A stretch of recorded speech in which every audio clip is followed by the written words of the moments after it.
이번 시간에는 우리 국악, 한국 음악의 어떤 기본적인 어떤 얘기와 그 다음에 이제 서도 민요에 관련된 이야기를 좀 해보겠습니다.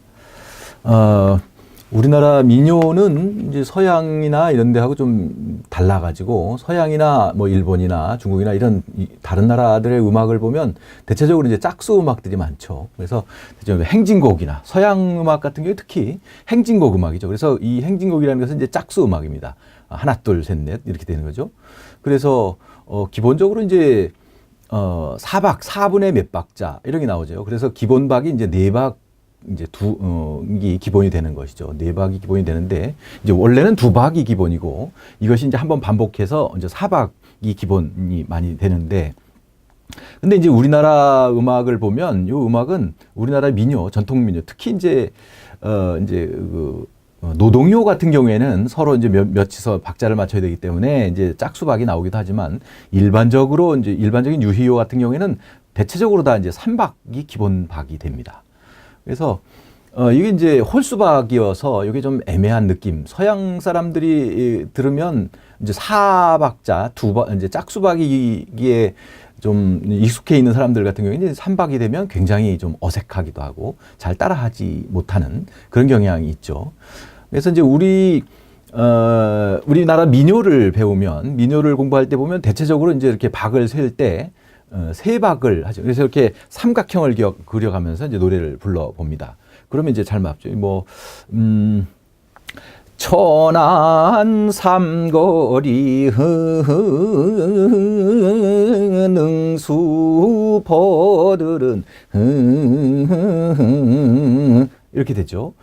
날 좀 보소, 날 좀 보소, 날 좀 보소, 동지 섣달 꽃 본 듯이 날 좀 보소. 이렇게 되거나 아리랑 아리랑 아라리요. 이렇게 된 것처럼 그래서 항상 기본적으로 이제 박이 3개가 되어 있죠. 근데 이 3박이 기본이 돼서 이 3박이 그냥 하나가 되는 게 아니라 이 3개가 대체적으로 기본 3박이 4개가 합쳐져서 하나의 장단을 대체적으로 이룹니다. 그래서 중머리 같은 경우가 이제 그래서 12박들이 많이 나오죠. 그래서 12박. 그래서 이제 사람들 이제 분석을 하기로는 이 12박에서 3박이 4번 반복되면 하나의 장단이 나오는데 그래서 이제 우리나라 민요의 장단은 대체적으로 자연을 본따서 만들었다 이런 얘기를 하죠. 그래서 1, 2, 3 봄, 여름, 가을, 겨울 하나의 3달씩 대체적으로 봄, 여름, 가을이 돼서 12달이 나오는 것처럼 그래서 3박씩 4번 봄, 여름, 가을, 겨울 해서 12박으로 구성이 되었다라고 분석을 하는 경우도 많이 있습니다. 그래서 기본이 되는 그 우리나라 음악이 3박이어서 이 말이라는 것은 우리가 말하는 지금 쓰고 있는 언어나 이런 것도 마찬가지지만 이것은 일단 소리를 내서 의사를 전달하는 거잖아요. 그래서 기본적으로 사람들에게 의사를 전달할 때 우리가 좋아하는 사람과 사람 사이에서 뭔가 주파수, 이 소리라는 것이 고저 장단이 있는 것이잖아요. 그것이 이제 상대방에게 어떻게 전달하느냐, 상대방이 듣기에 뭔가 편안함이 있어야 서로 대화가 잘 유지되고 이러는 거죠. 그래서 이제 그런 호흡을 어떤 사람과 이야기를 하다 보면 이 사람과 이야기하다 보면 조금만 있어도 피곤하고 힘들고 이런 경우가 있을 수가 있어요. 그건 왜냐하면 이 사람과 내가 호흡이 잘 안 맞는 경우도 있죠. 당연히 말을 하다 보면 쉬어가는 부분이 있단 말이죠. 잠깐 쉬어가는 부분, 숨 쉬는 부분 이렇게 있어야 되는데 나와 저 사람이 서로가 이 숨 쉬는 부분이 맞지 않으면 내가 좀 답답해하는 느낌도 있고 또는 저 사람과 나와 이 높이가 내가 좋아하는 어떤 높이가 소리의 높이가 다르다. 그러면 또 내가 듣기가 별로 좋지 않을 수도 있고 이런 문제가 있죠. 그래서 우리나라 그 음악이나 말이 저절로 나도 모르는 우리 이런 좋아하는 기호에 따라서 이제 많이 바뀌어질 수가 있는데 그래서 뭔가 푸근한 느낌 이런 거죠. 말을 할 때도 우리도 얘기할 때 뭐냐면 셀 때 하나, 둘, 셋 이렇게 셉니다. 이걸 좀 빨리 세면 하나 원래 하나 이렇게 두 박이 아니라 하나, 둘, 셋 이렇게 좀 리듬을 가지게 되면 그렇게 되죠. 또 뭐는 우리가 많이 하는 것 중에 하나가 물론 이제 열쇠를 가지고 자물쇠를 잠근다. 이런 이제 의성어 만들어낼 때 요거를 그냥 뭐 문어로 쓸 때는 찰칵 이렇게 두 글자, 두 자로 쓸 수도 있지만 이것이 이제 우리나라의 어떤 어법에서 좀 편안하게 이걸 발음하면 철커덕 또는 문을 열 때 삐걱 하고 소리가 나는 이건 이제 문어로는 그렇게 쓸 수 있지만 우리가 소리를 낼 때는 이거는 뭐야? 삐그덕 이런 소리가 나야 되죠. 요렇게 소리가 약간 그 기본적인 언어 습관 속에서도 세박을 우리가 무의식 중에 가지고 언어 생활을 한다 이런 얘기가 좀 생각이 들고요. 또 하나는 이제 우리나라 음악의 특징 중에 하나라는 것은 이제 전강 후약 이렇게 이제 얘기들을 하는데 전강이나 앞에는 강하고 뒤에 가면 흐지부지 좀 약하게 발음이 된다 이런 얘기입니다. 그래서 우리들 뭐 우리나라 사람들의 이 기본 성품이나 이런 걸 얘기할 때 냄비근성 이런 얘기를 이제 좋지 않게 얘기할 때 얘기하는데 처음에는 아주 뭐 굉장하게 끌어오르다가 시간이 지나면 아주 뭐 좀 그렇게 크게 문제가 되지 않는 이런 이제 잊어버리는 용두사미 뭐 이런 느낌 얘기를 많이 하죠. 이게 노래를 하거나 이렇게 할 때도 마찬가지입니다. 우리나라 음악은 기본적으로 전체가 시작할 때는 아주 모든 가장 강한 부분이 바로 시작할 때 부분입니다. 뭐 기회가 되시면 좀 들어보신 분이 있는지 모르겠지만 우리나라의 대표적인 어떤 연주 음악 중에 하나가 바로 이제 수제천이라는 겁니다.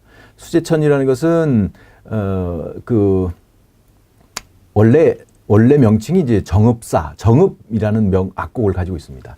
정읍하면 알 수 있는 것이 바로 이제 우리 백제 시대의 노래인 정읍사가 나오죠. 이 정읍사라는 건 사는 이제 가사란 뜻이죠. 그래서 정읍이라는 이 악곡에다가 올려 부르는 가사라고 해서 정읍사라고 부르는 거죠. 이 정읍사라는 것이 그래서 말로는 이제 그 백제 시대 때부터 만들어져 가지고 지금까지 전해 내려오는 거죠. 그 뭐 한 1500~1600년 동안 꾸준하게 우리나라에 내려오는 그 음악 중에 그래서 가장 세련되고 가장 멋있는 음악 중에 하나가 바로 수제천이라는 그런 음악입니다. 그리고 본래 그 음악이 이제 정읍이라고 했죠. 이래가지고 그래서 이걸 보면 이제 뭐 국악원이나 이런 데서 이걸 연주를 할 때 보면 가장 등장하는 모든 악기가 처음 박이 딱 시작되면 모든 악기가 한꺼번에 가장 큰 소리로 꽝 하고 시작을 합니다. 근데 시간이 지나면 지날수록 그 많은 것 중에서 하나씩 빠지고 해서 소리가 점점 줄어들죠.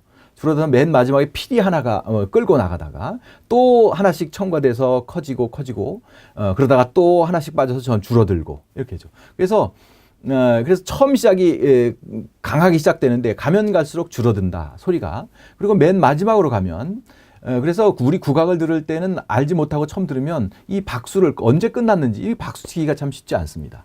그래서 이게 하나씩 빠지다 보면 어느 순간 하나의 필이 하나가 시작되다가 아주 가나운 소리로 시작되다가 어느 순간 소리가 없어지는 이런 형태를 가지고 있죠.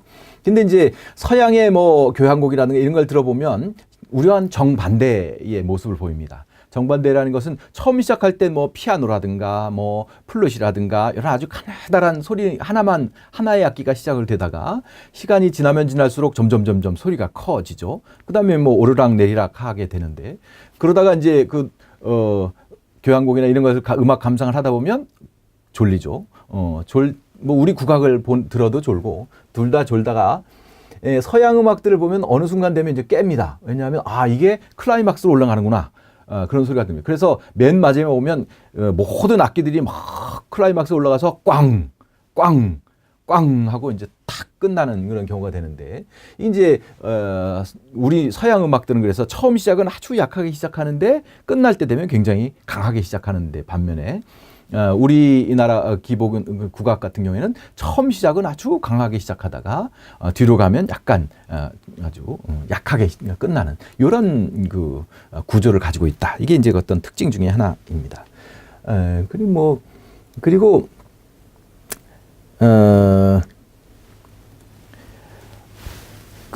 서양의 음악은, 서양의 노래 같은 경우에는 이미 음계가 정해져 있죠. 오선 위에 음계가 정해져 있으면 그것을 하나를 1절을 부르든 2절을 부르든 3절을 부르든 똑같은 음을 가지고 가는데, 우리 음악계에서는 음이 좀 많이 조절이 될 수 있다. 이런 얘기를 할 수 있어요.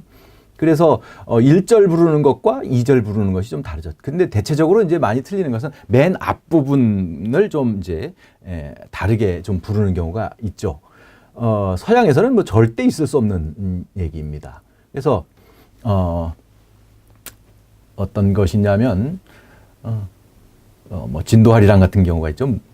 가사가 이제 문경세제 이런 거 하면, 문경세제는 웬곡인가 이렇게 하거나, 이렇게 높이 부르는 것도 있고, 문경세제는 웬곡인가 이렇게 부르기도 하고, 문경세제는 웬곡인가 이렇게 아주 높이 불러도 되고, 그냥 평조로 일반적인 높이로 또는 아주 낮은 소리로, 낮은 음으로 이렇게 세 가지를 막 변화시켜서 부르게 되죠. 그래서 1절을 높이 불렀으면 2절 같은 경우에는 뭐 중간으로 부르고 또는 아래로 부르고, 이렇게 해서 이 세 가지 부르는 방식들을 약간씩 이렇게 조화를 시켜가면서 이제 번갈아 가면서 부르게 되죠. 이게 이제 우리 음악, 서양 사람들 보면 이제 깜짝 놀랄 일이죠. 이건 무슨 음악이 이렇게 변화시켜서 변화가 되는 음악이 어딨냐 하는 거죠. 길이 같은 경우에도 우리는 이제 좀 길게 박자를 약간 끌고 가도 되고, 근데 이미 정해진 12박은 정해져 있는 거니까 그 안에서 음악을 좀 그 가사를 어떤 것을 길게 할 수도 있고 짧게 할 수도 있고, 분위기에 따라서 이런 것이 조금 변화가 좀 많다. 이런 것이 우리 음악의 특징이라고 할 수가 있겠습니다. 우리 음악의 특징이 또 뭐냐면, 하나가 어떤 감상하는 음악이 아니고 한꺼번에 같이 어울려 부르는 노래다. 특히 이제 민요 같은 경우에 당연히 그렇죠. 서양의 음악 같은 경우에는 이제 귀족 음악 중심이어서 귀족들이 앉아 있고 거기에 이제 악사들과 가수가 앞에 있어서 그들이 이제 노래를 하는 경우를 가게 되는데, 이게 이제 우리나라 같은 경우에는 그렇지 않고 그냥 다 어울려서 같이 부르는 노래라고 할 수가 있어요. 보면 이게 이제 누가 가르쳐 주지 않아도 이건 자연스럽게 이런 몇백 년, 몇천 년 동안 우리 음악을 부르는 어떤 형태가 이어져 왔기 때문에 누가 가르쳐 주지 않아도 우리는 저절로 그 방식대로 노래를 부릅니다. 우리 민요를 부르는 방식 중에 하나가 뭐냐면, 뭐 여러 명이 나와서 노래를 부르면 맨 첫 사람이 나와서 1절을 부르고 들어가면 그 부름 들어가면서 같이 후렴을 부르고, 그 다음에 두 번째 사람이 나와서 가사를 부르고 본사를 부르고 뒤에서 후렴을 같이 부르고, 이렇게 하는 경우가 있죠. 이게 그래서 우리나라 음악 민요 같은 경우에는 처음 곡이 시작되어서 끝날 때까지 노래가 멈추지 않습니다. 끝날 때, 그래서 한 사람이 나왔다가 여러 명이 뒤에 있는 사람이 모두 다 합창에 후렴을 하고, 또 한 사람이 한 절을 하고 또 후렴을 하고 이렇게 나오는데, 이렇게 계속 하다가 이 노래가 끝나겠다라는 것을 알게 되면 어떻게 알고 있었냐면, 그 마지막 사람들, 거기에 나와 있던 모든 사람들이 맨 마지막 가사는 모든 사람이 다 부르고 끝납니다. 이게 이제 우리나라 음악을 부르는, 민요를 부르는 어떤 방식들이죠. 이걸 이제 노래방을 가보면 압니다. 노래방에 가보면 역시 이제 가장 용기 있는 사람이 먼저 선곡을 딱 하죠. 선곡을 딱 해가지고 노래를 하나 부릅니다. 부르는 사이에 사람들이 이제 친구들이 쭉 하나씩 이제 예약을 하게 되겠죠. 그래서 한 곡씩 돌아가면서 노래를 부릅니다. 그런데 이 노래방에서 보면 요새는 뭐 요새 젊은 사람들하고는 잘 안 가봐서 모르겠지만 일반적으로 제가 예전에 이제 다니거나 할 때는 맨 마지막에 뭐 1분 남았다 이렇게 되면 부르던 노래도 꺼버리고 아주 가장 여러 사람이 다 노래 부를 수 있는 그런 다 아는 일반적인 노래를 하나 선곡을 하고 다 일어서서 한꺼번에 다 노래를 한번 부르고 끝나게 되죠. 예, 만약에 모두 함께 부르는 노래를 하지 못했다. 그러면 이제 가서 마지막 한 곡을 하게 시간을 달라고 하는 경우가 있어요. 그러면 이제 노래방 주인들은 다 주죠. 그래서 다 거기에 노래방에 같이 갔던 친구들이 다 모여서 다 일어나서 같이 마이크를 돌려가면서 공동으로 노래를 한 곡을 하고 나면 이제 노래방에서의 노래가 끝나는 거죠. 이게 그냥 아무 생각 없이 우리가 그냥 살아가면서 살아가는 일상이지만 그 노래 부르는 방식은 아주 우리 민요를 부르는 전통적인 방법과 아주 똑같이 되어 있습니다. 한 곡씩 부르고 맨 마지막에 다 한꺼번에 부르고 끝내는 이런 노래 부르는 방식을 취하고 있죠. 참 재미있는 것 중에 하나이기도 합니다. 노래방 얘기가 나와서 하는 얘기인데 노래방에 가면 아주 좀 어떻게 해야 될지 모르는 어떤 그런 시기가 있습니다. 노래를 부르다 보면 이런 한 곡을 노래를 부르는 때 뭐 앉아 있기도 어렵고 서 있기도 어렵고 그 노래를 부르지 않는 경우가 하나가 있어요. 그 시기가 뭐냐면 바로 대체적으로 우리가 현재 부르고 있는 음악의 형태는 대체적으로 서양 음악의 형태이죠. 그러니까 이 노래방 가서 노래를 부를 때 언제냐면 바로 1절이 끝나고 간주가 나오고 2절이 나오는 경우가 있는데 이 간주 시간 동안 우리나라 사람들은 무엇을 어떻게 해야 할지 모르는 경우가 있어요. 그건 왜 그러냐면 그래서 이제 사람들 같은 경우가 뭐 이 친구들은 얘기하고 서 있는 사람들은 이게 의자에 앉아 있어야 되는지 그냥 서서 있어야 되는지 뭐 몸을 어떻게 해야 되는지 이 아주 애매한 시간이 바로 이 간주인데 그래서 오죽하면 요새 가 보면 무슨 간주를 뛰어넘는 그런 기능도 생기고 그렇습니다. 그런 기능이 생긴다는 얘기는 오죽하면 이 우리나라 사람들이 노래 부를 때 그 간주라는 것이 불편하면 그런 기능을 만들어낼까 하는 생각이 들었는데 그 간주라는 것이 바로 아직 우리나라 사람들이 서양 음악에 문화적으로 적응하지 못했다. 이런 것에 반증하는 것일 수도 있습니다. 왜냐하면 아까 말씀드린 것처럼 우리나라 민요라는 것은 처음 노래를 시작하면서부터 끝날 때까지 한 번도 쉬지 않습니다. 내가 처음 이제 혼자서 독창으로 노래를 하고 들어오면 숨이 가쁠 때 옆에 있는 모든 사람들이 다 후렴을 같이 하고 있기 때문에 그때 내가 잠깐 숨을 쉴 수가 있습니다. 그렇기 때문에 내가 노래를 끊이지 않고 끝까지 부를 수 있는데 서양의 음악 같은 경우는 대체적으로 아까 말한 것처럼 이 귀족들이 이제 가수들의 노래를 듣는 거란 말이죠. 그러니까 혼자서 가수가 노래를 쫙 부르고 한 곡 1절을 부르고 나면 이 호흡이라든가 여러 가지가 힘들어지죠. 그래서 잠깐 호흡을 다시 이렇게 정리할 동안 이제 뒤에서 악사들이 그 똑같은 걸 한 번 더 음악만 연주하고 그 다음에 이제 2절로 가고 이렇게 되는 거죠. 그런 상태이기 때문에 반드시 서양 음악 속에서는 노래 속에는 간주가 필요하게 된 거죠. 근데 이제 우리나라 같은 경우에는 내가 잠깐 쉴 때 다른 사람들에게 협업을 해서 노래를 맞춰주기 때문에 쉴 수 있는 공간들을 마련하고 그래서 끊이지 않고도 끝까지 가는 이런 경우입니다. 그러니까 우리들은 전통적으로 노래 부를 때는 간주라는 것이 없이 부르는 것이 우리 문화인데 그렇게 이제 서양 음악과는 좀 다른 노래 부르는 방식을 택하고 있어서 아직까지도 우리에게는 좀 그런 생소함이 있던 거라고 생각됩니다. 그 다음에 이제 서양하고 비교를 하는 것 중에 재밌는 것 중에 하나가 또 뭐냐면 춤입니다. 춤도 뭐 비슷한데 춤이라는 것은 서양의 춤 같은 경우에는 기본적으로 넓은 홀이 필요하죠. 댄스 홀이 필요하죠. 그래서 여러 사람들이 남녀가 서로 이렇게 손을 잡고 좌우로 돌아다니죠. 뭐 한 바퀴 좌로 갔다 위로 갔다 앞으로 갔다 뒤로 갔다 이런 걸 많이 하고 그러다가 뭐 좀 약간 밋밋하면 여자가 한 바퀴 돌고 서로 한 바퀴씩 돌고 이런 것이 이제 기본적으로 서양의 그 춤추는 방식들입니다. 근데 이제 우리나라의 춤 같은 경우는 좀 다르죠. 우리나라는 서양의 다른 나라의 춤들은 이게 좌우로 움직이는 이런 춤이라고 한다면 우리나라의 춤은 다 상하로 춤을 춥니다. 상하로 춤을 추는 것이 기본이죠. 그래서 뭐 궁중무용 중에 뭐 춘행전 이런 것이 있는데 그 춘행전 같은 경우에는 춘행모 같은 경우에는 요거만한 한 1m 사방 1m 되는 돗자리를 깔아놓고 그 안에서 돗자리 그 1m 되는 돗자리를 벗어나지 않고도 뭐 20분씩 춤을 추고 합니다.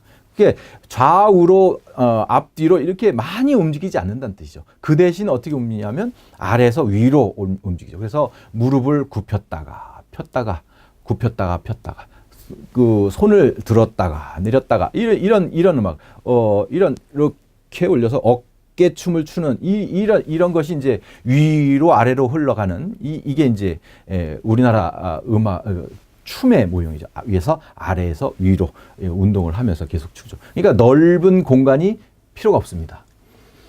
그래서 이제 재밌는 것은 바로 뭐냐면 이런 음악들 요새는 그런 걸 못하게 해서 법으로 금지되어 있지만 이 우리나라 춤의 어떤 기본 속성 때문에 만들어지는 문화가 뭐가 있냐면 관광버스 춤이 바로 그렇습니다. 서양 사람들이나 다른 나라 사람들 보면 깜짝 놀랄 일이죠. 이거는 자기들은 춤을 추려면 항상 넓은 공간이 필요해서 좌우로 움직여야 되지만 그래서 그 버스 안에서 버스의 통로 지금은 못 하는 거죠. 그 통로 안에서 그 좁은 통로에서 이제 춤을 춘단 말이죠. 우리 옛날 시골에 그 아주머니들, 아저씨들 놀러 갈 때 예전에는 많이 췄습니다. 그래서 그 좁은 통로에서 두 다리를 움직이지도 않고 그냥 그 자리 위에서 상하 우로 이렇게 움직이기만 음악에 맞춰서 아래 위로 이렇게 움직이기만 하면 되는 요게 바로 이제 우리나라 그 전통적인 춤의 어떤 그 문화 속에서 만들어진 새로운 문화라고 할 수가 있죠. 요것처럼 이제 좀 다르게 좀 새로운 우리만의 어떤 특징이 이게 문화라는 것이 그냥 어느 하루 한 시간 한 번에 만들어지는 것이 아니고 몇백 년, 몇천 년 뭐 이런 동안에 만들어진 것이고 그렇기 때문에 지금은 보이지 않더라도 지금은 이것이 없어졌다고 하더라도 그것은 끊어진 게 아닙니다. 어느 순간 나도 모르는 사이에 그 문화는 또 이어지게 되어 있고 언제까지나 그런 반복되고 그것이 모양은 약간씩 변할지 몰라도 기본적으로 가는 문화에 발현되는 것들은 이렇게 끊임없이 이루어진다. 그렇기 때문에 문화가 중요하고 재밌고 그런 것이라고 할 수가 있겠습니다. 그러면 이번에 이제 우리 경서도 서도 소리에 대한 것을 해보죠. 지난 시간에 아마 경기 소리, 경토리, 그 다음에 매나리 토리, 강원도 쪽에 매나리 토리, 남도 쪽에 육자배기 토리, 그 다음에 수신가 토리 이런 얘기를 했을 겁니다. 그래서 토리라는 것은 어떤 음악적인 특색에 따라서 나누어 놓은 것입니다. 그것과 크게 다르지는 않지만 일반적으로 이제 공식적으로 이제 민요의 명칭을 나눌 때 토리로 이제 그렇게 수신가 토리 그건 그 특징적인 것이고 일반적으로 이제 지역적으로 나눌 때 보면 남도 쪽에 전라도 쪽에서 많이 보이는 것 그걸 이제 우리는 육자배기 토리라고 하는데 그걸 보고 이제 대체적으로 우리는 남도민요 이렇게 합니다. 남도라고 하면 이제 전라도 쪽을 얘기하겠죠. 남도민요라고 하고 그 다음에 이제 우리가 말하는 경토리라고 하는 요것은 이제 경기민요라고 말을 합니다. 그 다음에 이제 수심과 토리하고 이북 쪽에 있는 것 중에 이것을 이제 우리는 서도민요라고 합니다. 관서지방 서쪽에서 그래서 지금 보면 이제 황해도라든가 평안도 쪽에서 이제 불려지던 노래 이것이 이제 서도민요라고 얘기합니다. 그 다음에 나오는 것이 이제 강원도 쪽에 이제 매나리토리라고 하는 동부민요 이런 얘기를 합니다. 그래서 기본적으로 제주도 민요는 이제 또 특별하게 또 따로 준비되어 있는 거고, 그래서 전라도 지방 남도 쪽에 있는 남도 민요, 경기도, 충청도 이쪽을 중심이 되는 경기 민요, 그 다음에 이제 북쪽의 황해도와 평안도 쪽에 나오는 서도 민요, 그다음에 동쪽 지방을 나오는 동부민요 이렇게 이제 크게 이렇게 구분을 합니다. 그 중에서 이제 오늘 할 것은 이제 서도민요인데요. 이 서도민요 같은 경우가 지금 뭐 참 서도민요는 다른 경기민요라든가 또는 남도민요라든가 이런 거 또는 뭐 경상도 쪽에는 있는 민요라든가 강원도 이런 민요들 같은 경우에는 이게 이제 바탕이 되어 있죠.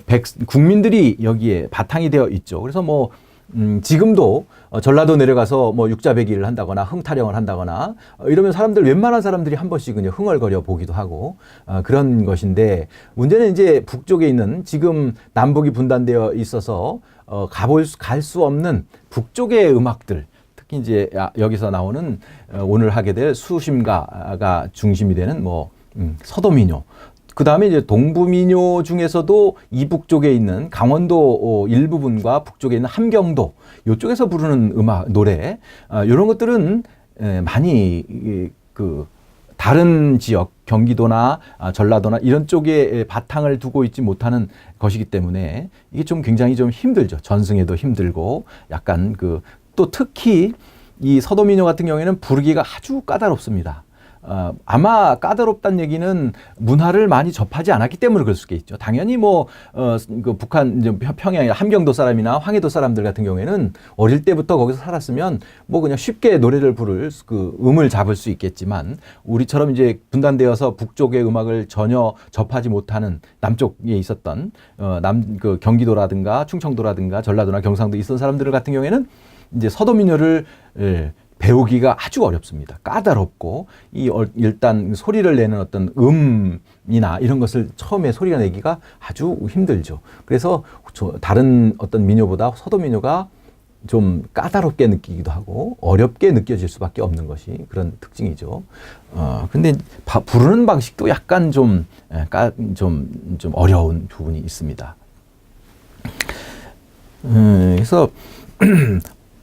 그래서 평안도 지역의 가장 대표적인 노래라고 하면 바로 수심가입니다. 그래서 이걸 이제 특색을 따질 때 이제 수심가 토리라고도 하죠. 그래서 이제 서도민요의 대표적인 어떤 음악적 특징을 이제 이제 수심가 토리라고 하는 거죠. 그만큼 이제 수심가가 대표적인 것이 바로 수심가입니다. 수심가는 그래서 좀 애잔한 느낌 또는 좀 아주 애절함 이런 것들이 많이 들어있죠. 그래서 이 수심가들의 내용을 보면 아주 가사들은 많지만 대체적으로 이제 인생의 허무함이라든가 이런 것들을 많이 노래하고 있는 것 중에 것이 바로 이제 수심가 토리가 있습니다. 좀 느리고 그래서 처음에 소리를 쭉 뻗어가다가 달달달달달 떨다가 떠는 이런 음이 있죠. 그 다음에 속성으로 쭉 밀고 가다가 떨면서 다시 속성으로 탁 옮겨가서 떠는 약사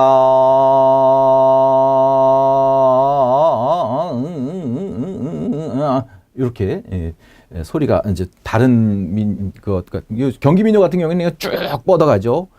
그냥 소리를 쭉 뻗어서 노래를 부르고 남도민요 같은 경우에는 이렇게 높낮이로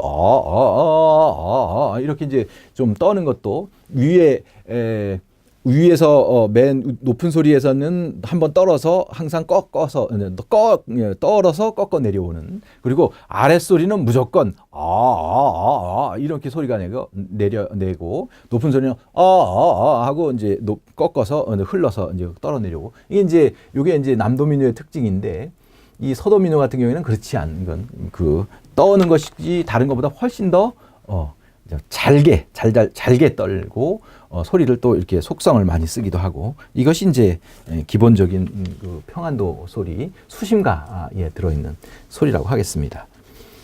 그래서 그러면 우리 수심가를 한번 감상을 해보도록 하겠습니다. 그 다음에 이제 수심가 다음에 이제 역금 수심가가 있는데, 역금이라는 것은 이제 좀 빨리빨리 한다 이런 뜻이죠. 여러 가지 가사가 길어졌다.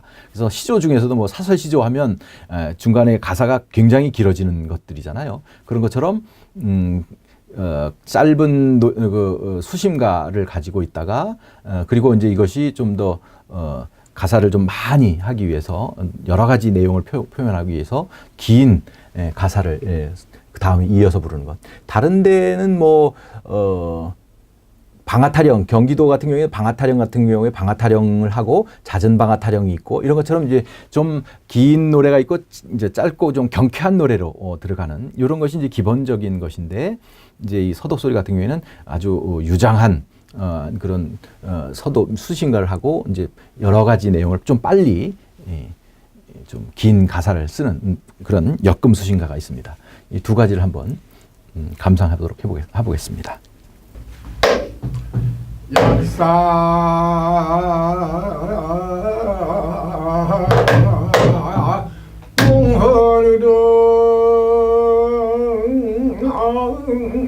공헌은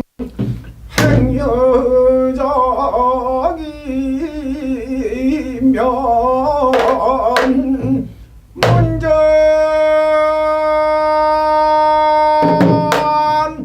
상라가 성상 또그나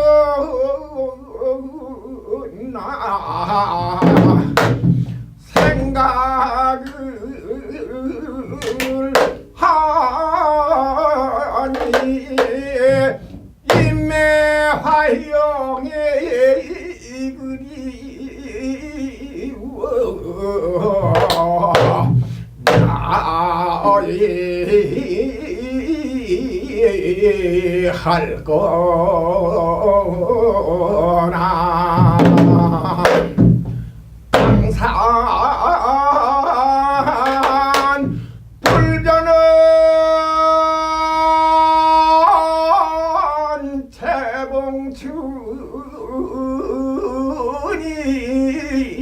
재봉춘이요 임원 일거에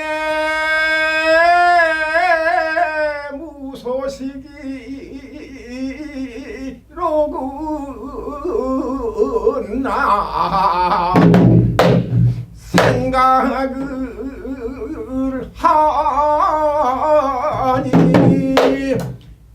님의 생각이 간절하여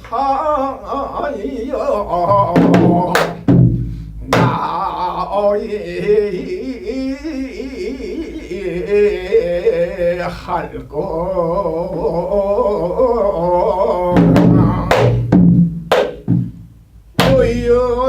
의여장천은 호생지덕인데 풍망산 전하말 물어보자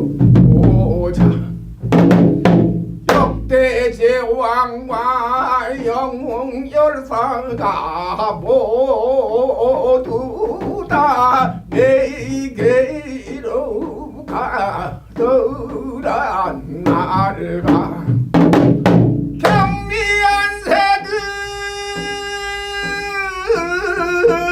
굽어보니 곱던 말이 곱던 양자 어연 가을에 배파리로구나 인간이 실시 고래이여 80 작년 90 춘광 장차백세를 다 살아도 죽기가 싫다고 일러를 왔건만 아동초목으로 돌아가는 인생을 생각하면 개인들아니 가련한 말과 안연이가 조사할 때 공작 같은 배성년도 도덕이 없어서 살리지 못하고 역발산 기계세라 힘이 산을 빼우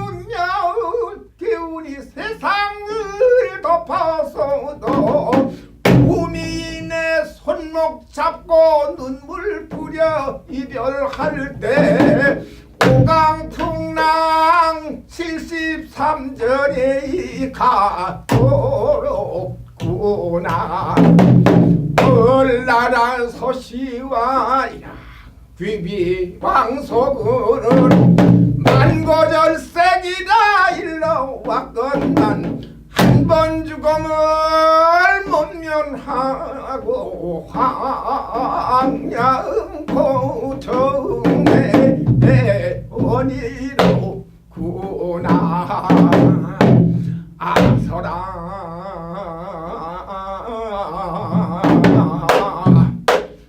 풍백에 붙인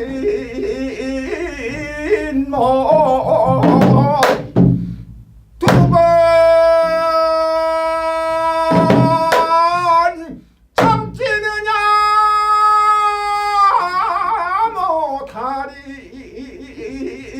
못하리로구나. 생각을 하니 세월 가는 것 등다라.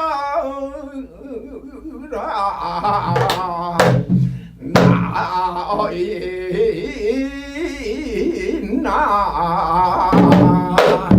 할까요?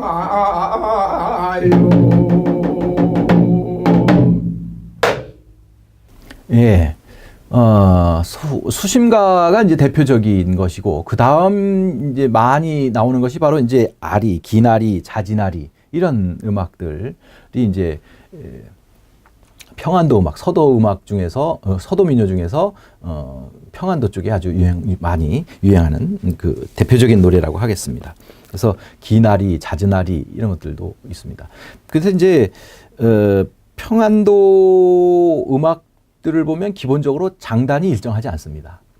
그래서 이게 딱 정해진 박으로 장단을 칠 수 있는 게 아니고 그냥 노래를 부르면서 그때그때 그 창하는 사람들에 맞춰서 그냥 적당히 끊을 때 가서 이제 박을 쳐서 그래서 노래를 부르는 이런 그 방식이 되어 있습니다. 그래서 기나리, 자진아리 이런 것도 있고, 또 하나는 이제 뭐 안주 애원성이라든가, 특히 또 대표적인 게 거의 뭐 이건 잡가에서 다루기도 하는 중에 하나가 이제 배따라기 같은 경우입니다. 배따라기 같은 경우에 이제 잦은 배따라기 또는 잦은 배따라기 이런 것이 나오는데, 이 배따라기를 보면 그 조선 후기에 연암 박지원이라는 사람이 있어요. 그 연암 박지원이라는 사람이 글 속에 이제 자기가 평안도를 여행을 하러 다니는데 거기에서 그 노래 중에 배따라기라는 게 있더라라는 기록이 있어요. 그래서 이 배따라기라는 것이 굉장히 좀 그래도 오래된 역사를 가지고 있는 음악 중에 하나라고 할 수가 있겠죠.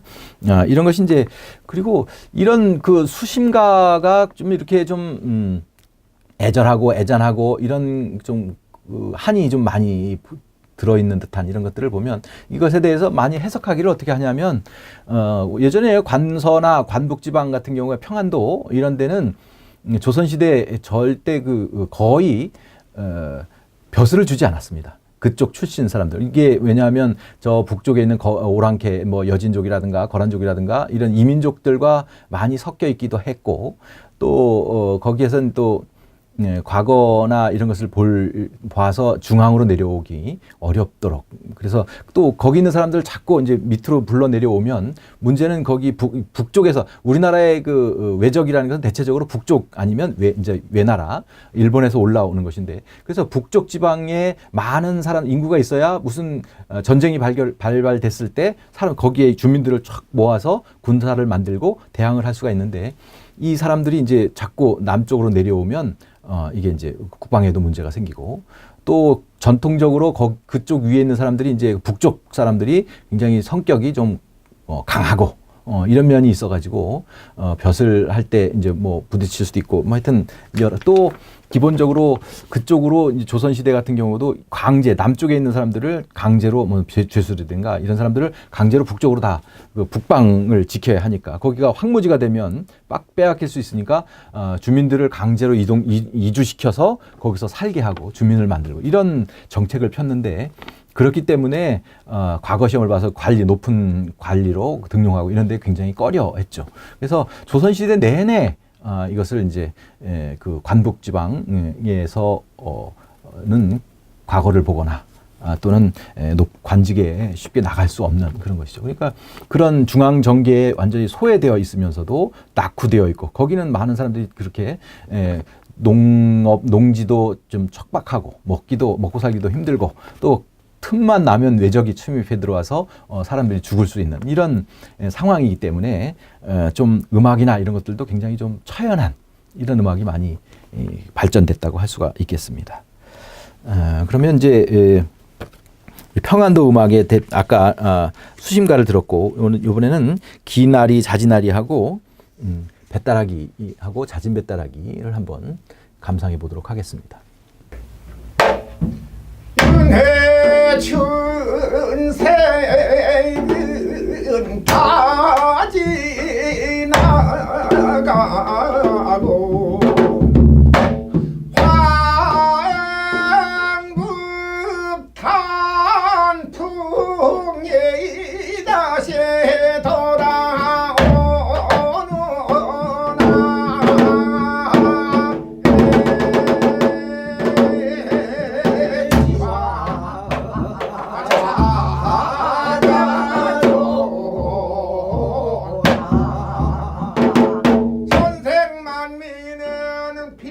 필수지역이 다 각기 달라 우리는 구태여 선인이 되어 먹는 밥은 사자밥이요 자는 잠은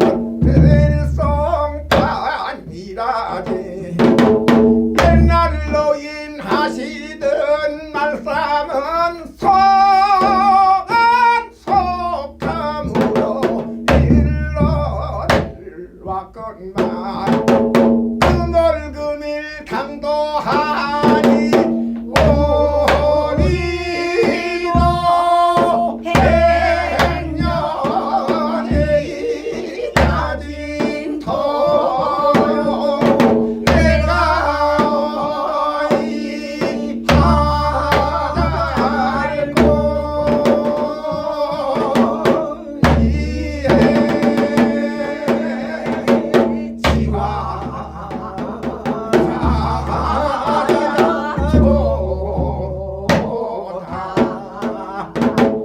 여보시여 친구님 네이들 이내 말씀을 들어보소 금년이 신수 불행하여 망한 배는 망했거니와 봉죽을 받은 배 저기 떠들어 옵니다. 봉죽을 받았단다 봉죽을 받았단다 57,000 양대 봉죽을 받았단다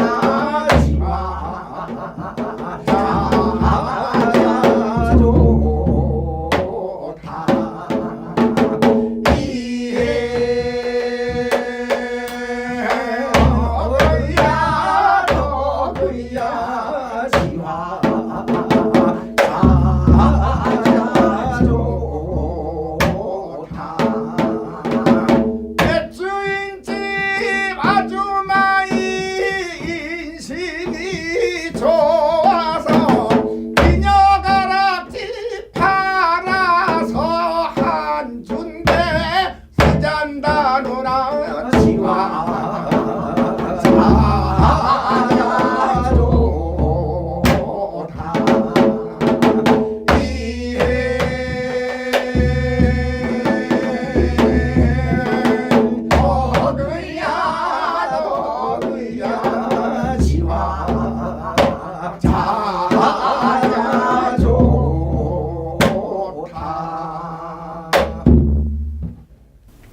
평안도 음악의 대표적인 것들을 몇 개 들어봤습니다.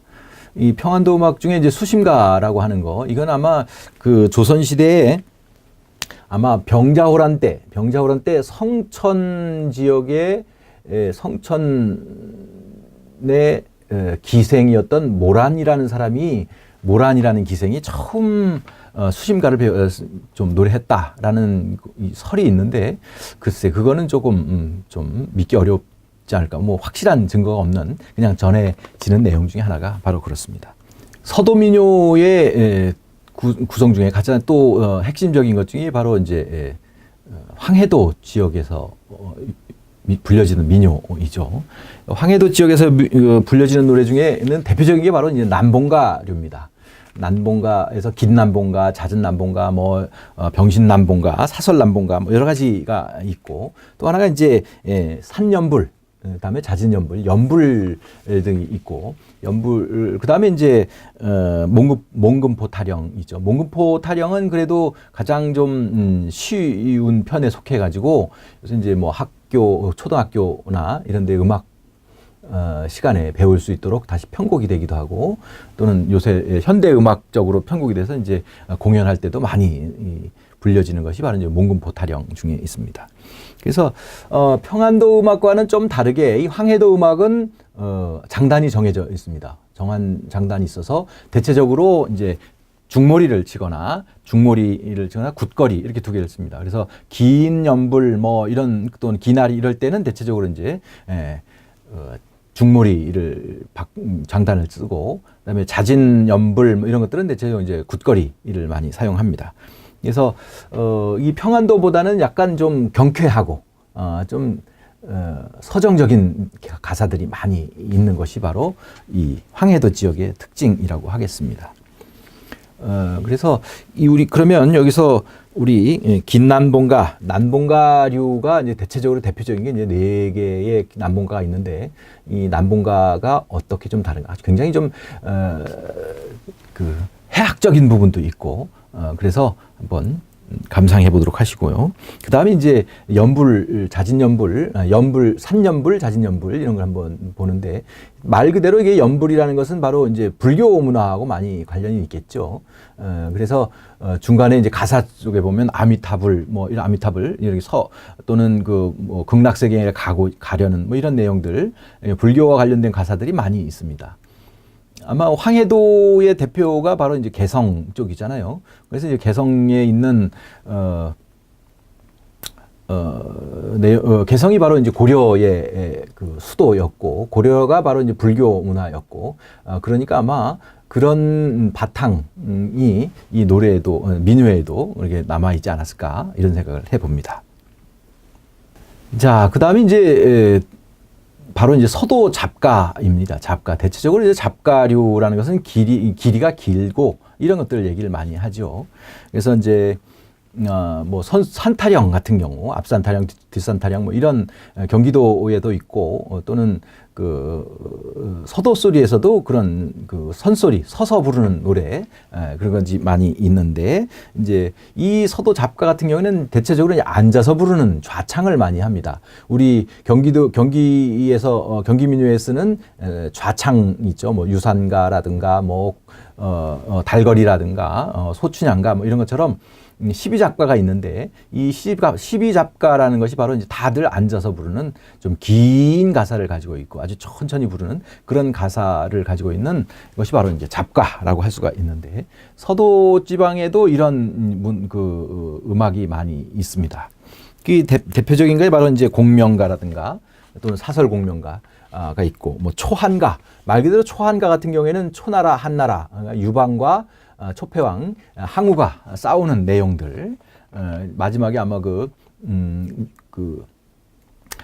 장면들 같은 경우는 아마 사면초가에 관련된 것일 것 같아요. 마지막 부분에 한나라 군사에게 모든 포위를 당한 초나라 군사들을 회유하는 내용들, 이런 것을 기본적으로 가지고 있는 것이 바로 초한가, 또는 이제 제전이라는 거죠.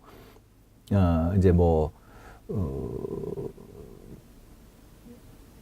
단호, 한식, 이때, 단호, 한식, 요때 이제 예전에는 다 산소에 가가지고 산소에 가서 성묘를 하지 않습니까?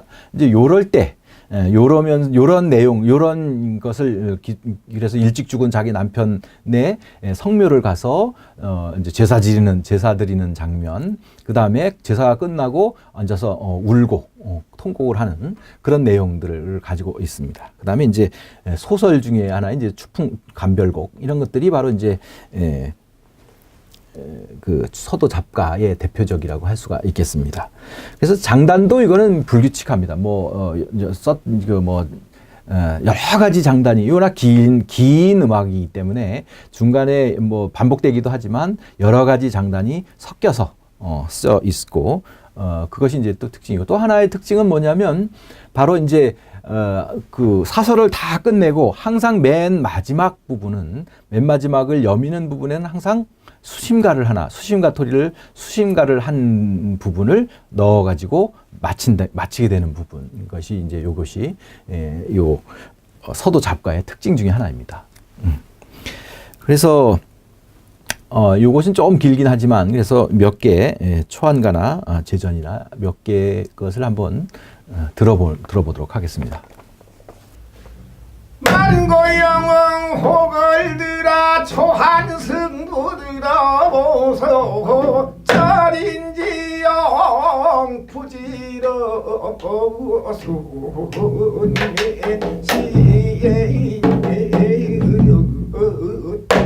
순이라 한패공의 백만대병 그리 살아시면 매복 대진을 불러지고 초패왕을 차부렬제 천하병마 보원수는 표모 걸시간 시기마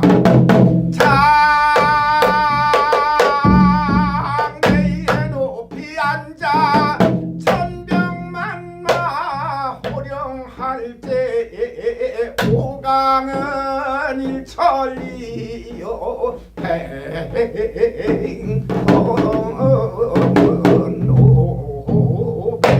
백오백리라 거리거리 복병이요 두루두루 매복이라 단계 많은 이좌근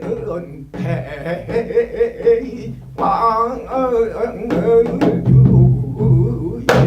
유인하고 산잘로는 장자방은 계명산 추야월에 옥통서를 슬피 불어 팔전 제장 해산할 때 때는 마침 어느 때뇨 고추 삼경 깊은 밤에 하늘 높고 달 밝은데 왜 이러기 슬피 우럽게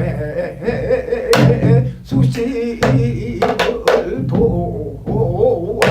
도와주고 변방만리 사지 중에 장중에 잠 못 드는 저분사야 너의 패왕이 역진하여 장중에서 죽을 때라 호생호사하는 마음 사람마다 있건만은 너희는 어이하여 주기를 정의지으리느냐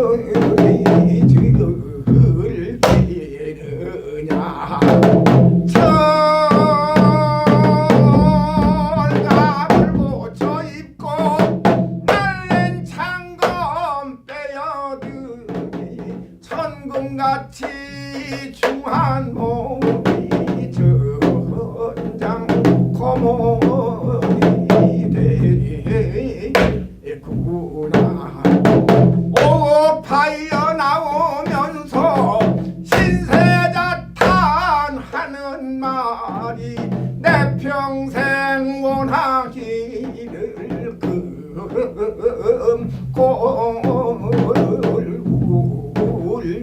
울리면서 강동으로 가졌더니 불행이 패망하니 어이나 들들고 부모님을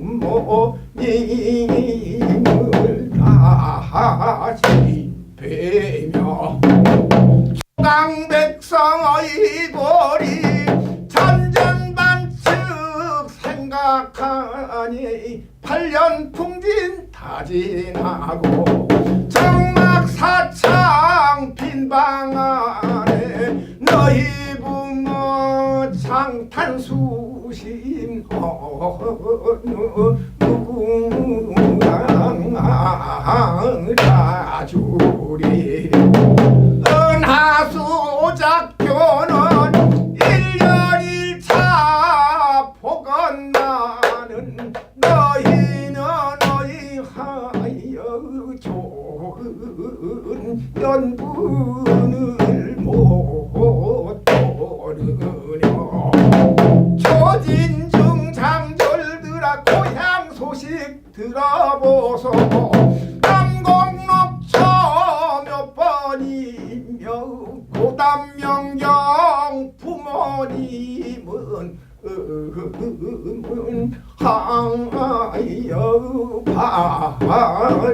바라보며 복수공방 처자들은 한산낭목 찬바람에 세워지어 넣어두고 날마다 기다릴 때 허구한 긴긴 날에 이마위에다 손을 얹고 매에 올라 바라다가 망고성이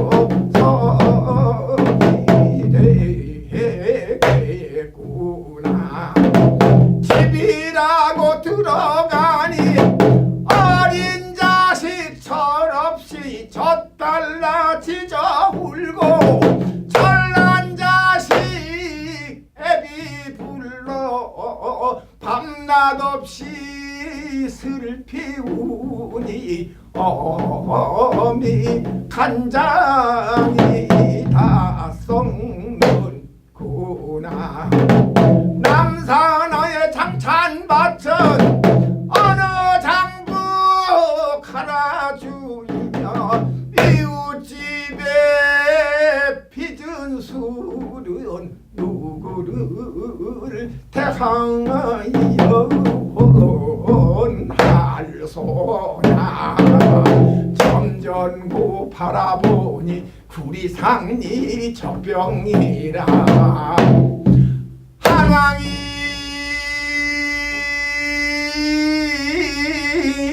관우항사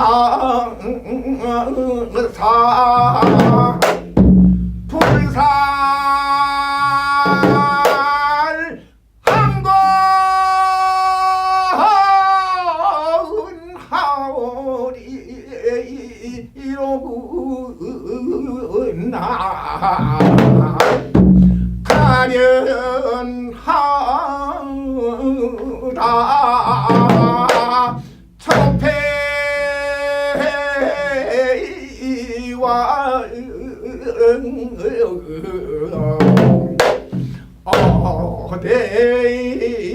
어디로 갈 거나.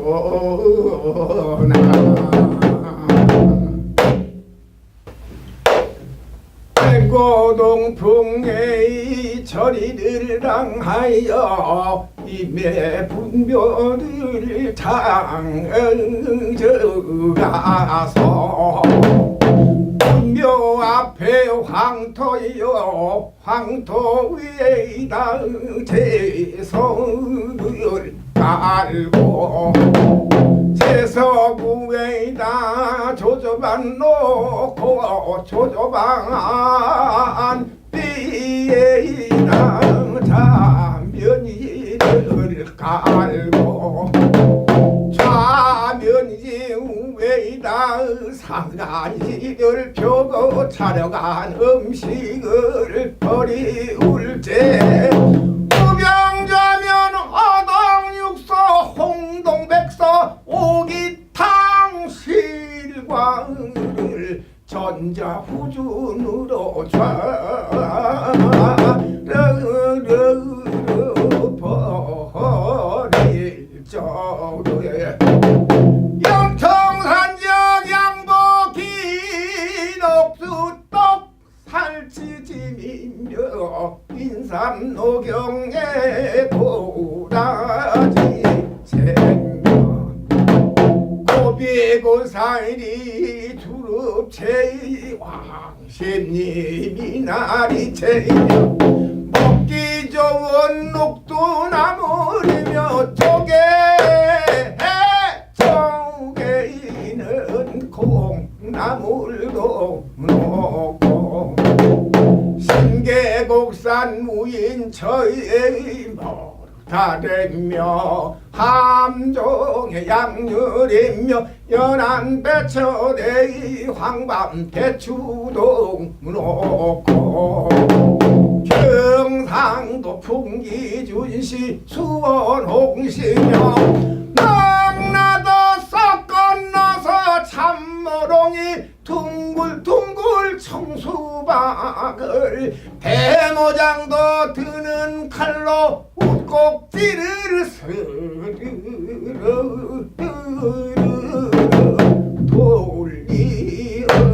돌리어뛰고 강릉 생청을 주르르 부어 은동불반 수복저로 다시만 성성 골라내이며 한 그릇 내 한 그릇은 갱이로구나 술이라니 이백이 기경포도주여 떨어졌다 낙화주여 살인 처사의 동력주로다 오연명의 국화주며 마곡선여 천일주이며 맛좋은 감흥로 빛 좋은 홍소주 청소주 웬가 술을 다 그만두고 청명한 약주술을 노자자 앵무배 첫 잔 부어 산재하고 두 잔 분이 첨작이여 석 잔 부어서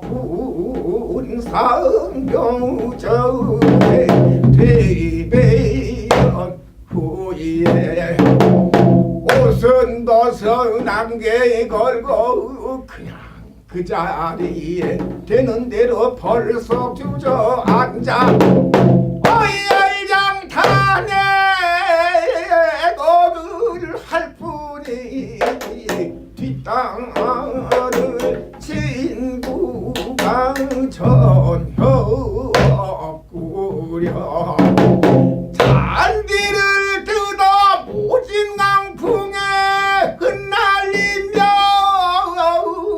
왜 죽었어 왜 죽었어 옷 같은 나 여기 두고 왜 죽었단 말이요 안녕의 불이긴들 절조하니 있으며 한식명절 당도하여도 잔들일 사람이 전혀 없구려 일구황분이 가련하구나 잔지도다 집을 삼고 황토로다 포단 삼으며 금 잔지도다 이 불을 삼고 산천 전초목을 우를 삼으며 도견정병이 버시로구나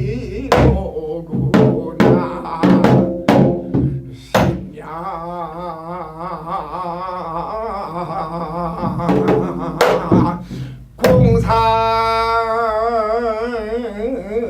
다저문 날에 홀로 누워있기 무섭지도 않단 말이요 인적은 혼백이라도 있거든 나를 다려만 가소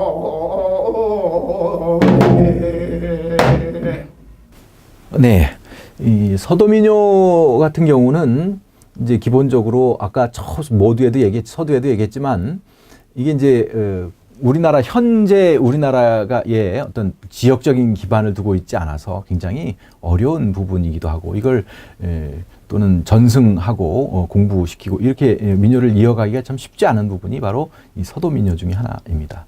그래도 이제 우리 서도민요가 지금 그래서 여러 가지 문제 중에 하나를 극복하기 위한 것 중에 하나가 바로 이제 무형문화재, 중요 무형문화재로 지정이 되어 있는데 이제 1969년에 처음 장학선이라는 분을 주요 무형문화재 29호로 지정이 되었다가 그분이 돌아가시고 나서 이제 김정연, 오봉녀 이런 분들이죠. 이분들이 이제 말 그대로 서도소리라고 하면 대동강물을 먹어보지 않고서는 그 맛을 제대로 못 낸다. 이게 아주 일반적으로 이제 하는 얘기인데 그래도 오봉녀나 김정연 이런 분들이 다 이제 평양 출생이고 이렇게 해서 그동안 이제 가장 또 화려한 어떤 그 이력을 가지고 있던 분이었는데 이분들도 이제 돌아가시고 84년인가에 이제 이은관이란 분이 이제 배뱅이굿을 가지고 그게 이제 연불이나 이런 서도소리 여러 가지의 요소들을 따가지고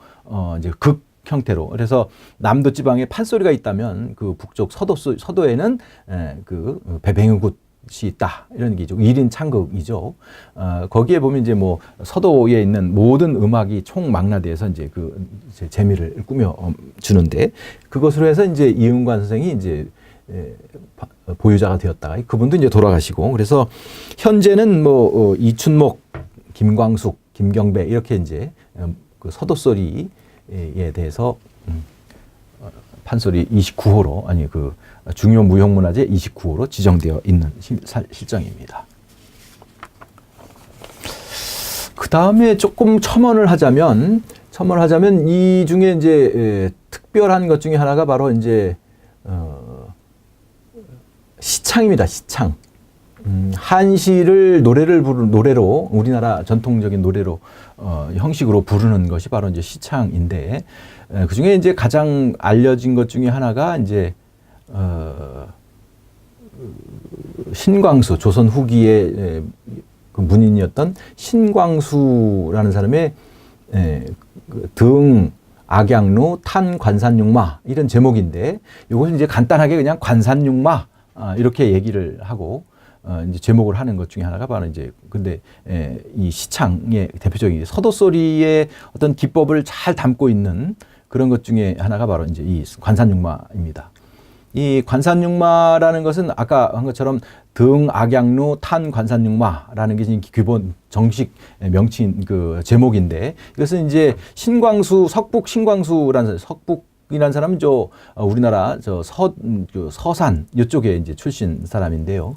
이 사람이 이제 과거 시험을 볼 때 과거 시험 답안지가 바로 요 시를 지은 것입니다. 그래서 이제 그것이 워낙 이제 유명하고 해서 이것이 이제 악부에 올라가서 그 신광수의 문집 석북집에서 보면 이 신광수가 저 위에 평안도라 이쪽을 이제 여행이었는지 뭐 일이 있어서 돌아다닐 때 이 기녀가 대동을 하고 그 기녀가 같이 그 자신의 그 옛날 지었던 그 노래를 같이 불렀다. 이런 기록이 남아 있어서 이것도 꽤나 오래된 노래 방식, 형식이었다라고 할 수가 있어요. 그래서 요게 이제 그 시창이긴 하지만 굉장히 그 서도민요의 그 노래 부르는 방식이 아주 특별한 그런 느낌이 있죠. 앞에 잠깐만 불어보면